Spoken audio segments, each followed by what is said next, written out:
presidente Júnior Mock, deputados. Mais uma vez, eu quero dar as boas-vindas aos vereadores e dizer que, por diversas vezes, não só eu, mas vários deputados já fizeram essa reivindicação aqui, porque esse é o nosso papel, de percorrer os municípios e ver quais são as deficiências, de receber as demandas e, com certeza, levá-las até o governador Reinaldo ou o governador que o seja da época. E foi sempre o que nós fizemos, viu, vereador? Tá? Reivindicar, solicitar, apelar por várias vezes, né? Mas sabemos das dificuldades, muitas vezes, que passa o Estado e que não consegue atender todas as demandas. Mas eu tenho certeza da responsabilidade, viu, vereador, do nosso governador, primeiro, de fazer obras que não vão se desfarelar, né? Como fez lá aquela obra de Carapó a Amambai, que, diga-se de passagem, além de ser num tempo hábil, ficou uma obra de extrema qualidade que vossas excelências devem passar por lá por várias vezes já, né? E eu tenho certeza que o nosso governador, atendendo ao pedido, ao clamor da comunidade lá de Coronel Sapucaí, ele foi lá, fez esse compromisso, vocês não estavam lá, seria muito bom se vocês pudessem estar lá também, até para conversar com ele, né, e ele colocar como que está o trâmite, né, da obra.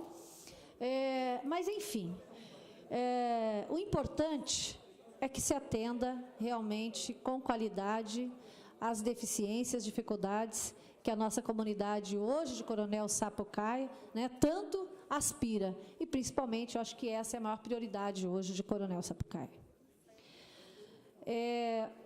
Eu uso essa tribuna hoje, mais uma vez, para convidar a todos. Nós teremos amanhã a nossa audiência pública da escola, do projeto de lei Escola Sem Partido, e chega agora aqui neste plenário o doutor Miguel Najib. Seja muito bem-vindo, doutor. E também o Pietro, que é do Instituto Iniciativa. Doutor Miguel Najib, que foi o idealizador desse projeto a nível de Brasil, né? E que, com certeza, vai estar aqui amanhã junto com a gente, na audiência pública, podendo falar, debater, discutir sobre o projeto de extrema relevância e importância. Temos como coautores deste projeto deputado Paulo Correia, deputado Lídio Lopes, o deputado Paulo Silfi retirou hoje seu nome, entendo que ele tem as razões dele e a gente respeita, né, doutor Paulo? Mas nós vamos continuar. Deputado Maurício Picarelli também é coautor, junto com a gente, né, deputado Paulo?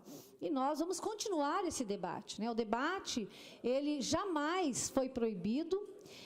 A gente está tentando, sim, ouvir. Não conseguimos fazer isso. Nós propusemos uma audiência pública na Câmara de Vereadores, aqui de Campo Grande, porque o plenário desta casa estava em reforma e não pôde ser feito aqui. Fizemos lá. Mas não foi nos dado o direito democrático de falar, de discutir, né? Naquele momento, vieram palavras de ordem daquela plateia, que, para mim, me desculpem, mas se realmente forem os professores que estavam lá presentes, eu fico até com medo, pela forma como fomos desrespeitados naquele dia na Câmara Municipal, desrespeitados. Por quê?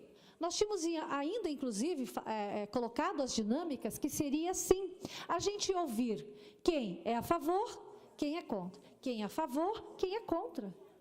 Porque nós estamos, e achamos que estamos, pelo menos, né, num país democrático.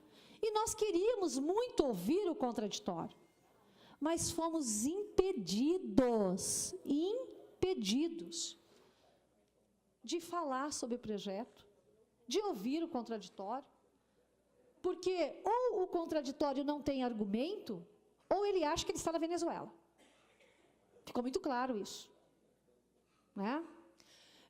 Mas nós não queremos ditar regras, nós queremos discutir com a comunidade. Queremos saber o porquê que quem é contra é contra. Se o que diz o projeto é apenas a fixação de um cartaz que tem as suas regras constitucionais e que é uma obrigação de um professor. Aí o professor, alguns, né? Não, mas eu sei quais são os meus deveres.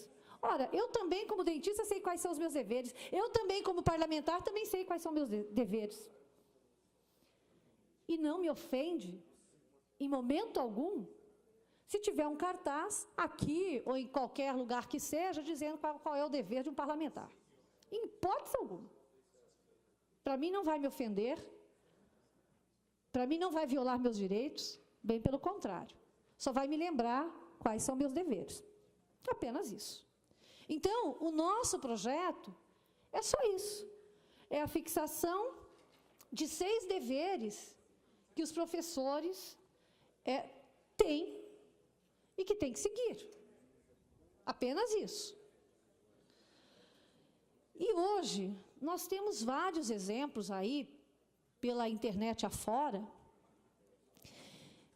de como essa questão de doutrinação dentro das salas de aula vem acontecendo no nosso país. Nós temos exemplos tão absurdos que o professor, no desequilíbrio total, coloca para fora um aluno apenas por ele ser Bolsonaro.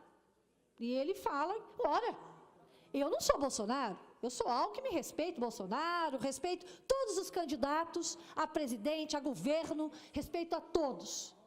Porque eles têm o posicionamento deles e eu tenho o meu. Só que eu o respeito.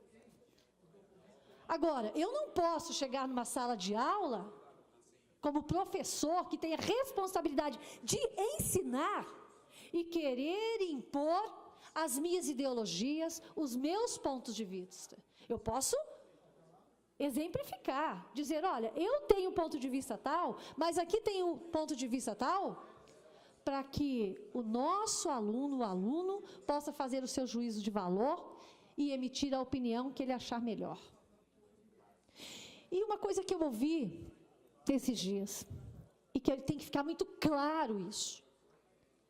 Quem educa somos nós, pais. Nós vamos educar nossos filhos. Eles vão ter as opções, seja religiosa, seja sexual, seja política. Pode até divergir em algumas coisas, que isso acontece. Mas eu vou educar o meu filho com a educação que veio dos meus pais. O professor, ele vai ensinar, ele vai trazer o conhecimento da disciplina que ele vai estar repassando, ou que ele está contratado para bem dar essa aula. Mas quem vai educar meu filho sou eu. Eu vou educar meu filho. E aí é uma distorção muito grande. E já tem muitos professores, inclusive, dando depoimentos, dizendo, poxa, eu estava doutrinando sem perceber, Nelva. Tem professores já se analisando, eu estava doutrinando sem perceber. Porque quando você vai passar um conteúdo de uma disciplina, você não pode só colocar o seu ponto de vista, a sua doutrina, a sua ideologia. Você vai ter que apresentar todas as doutrinas, todos os pontos de vista. Mas não é isso que vem acontecendo em algumas salas de aula. E eu só me ative a isso porque uma pessoa muito chegada a mim, da minha família, chegou um determinado dia à minha casa e disse, olha, aconteceu um fato hoje e eu queria saber o que você pensa. O professor disse que um determinado partido, ninguém presta nesse determinado partido. Eu falei, mas como assim? Mas por que surgiu, né? Não, a gente estava comentando sobre política, que é salutar, se comentar sobre política, isso não dá para não debater em determinados momentos. Só que você chegar e dizer, um professor, olha, esse determinado partido só tem gente que não presta, corrupto, safado, sem vergonha, enfim. Isso é uma agressão. Porque será que ele pensa que ali, naquele número de 20, 30 alunos, só tem uma corrente político-partidária? Não, ali tem diversas. E ele está, sim, violando o direito dessa pessoa de pensar diferente dele. Porque ele já disse e já deu uma sentença, não presta. Que é isso? Né? Nós não podemos permitir isso. Então, eu comecei a avaliar o que esta criança de 10 anos me falava que o professor estava falando na sala de aula. E eu comecei a ficar estarrecida. E por isso, doutor Miguel Najib, que não é diferente da sua história, que também teve um problema com o seu filho, e por isso idealizou e pensou em algo para acabar com essa doutrinação dentro das escolas, seja ela religiosa, seja ela sexual, ou seja ela político-partidária. Da mesma forma como o senhor idealizou, eu também abracei a causa. E já acho salutar. Sabe por quê? Porque nos permitiu o debate, nos permitiu a reflexão, nos permitiu estudar mais, ouvir mais e tentar realmente acabar com essa doutrinação maléfica de demonização que hoje, infelizmente, há nas escolas. E algumas pessoas me perguntaram hoje, dei uma entrevista, me perguntaram, mas você não tem medo de, nesse momento, perder voto? Porque você está contra os professores? Primeiro que eu não estou contra os professores. Porque professor que tem comprometimento e responsabilidade, ele não pode ser contra a Constituição Federal, não pode ser. E o que nós estamos propondo aqui é o que diz a Constituição, a neutralidade, a impessoalidade, né? Então, eu não posso ter medo, e se eu perder voto com isso, o que eu não posso é jamais não ter o direito de defender o que eu entendo que esteja correto, ou de exercer o meu mandato, a que eu fui eleita, com a verdade, com decência, né? Porque é o que eu acredito. Respeito quem diverge do projeto. Deputado, mas vamos discutir. Vossa Excelência disporá de 3 minutos para finalizar. Obrigada, doutor Paulo. Eu respeito quem diverge.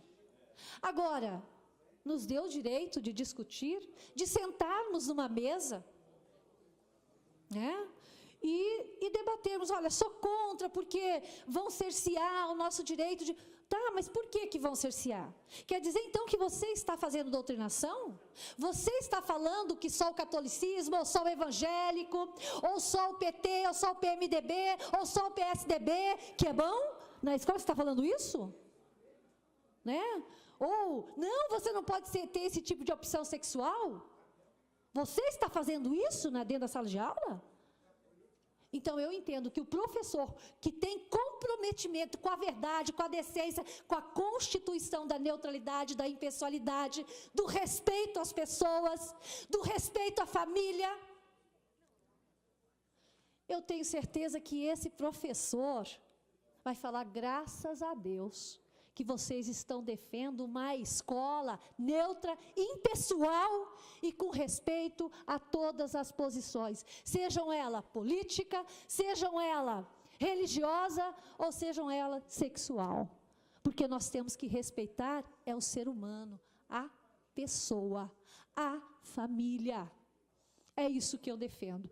Então, estou tranquila, vou continuar defendendo o nosso projeto, e sei que estou cumprindo com o meu dever, com a minha obrigação, de aqui não ser um personagem, ser a Mara, a mãe, a esposa, a avó, a filha e, acima de qualquer coisa, uma política que defende o que acredita.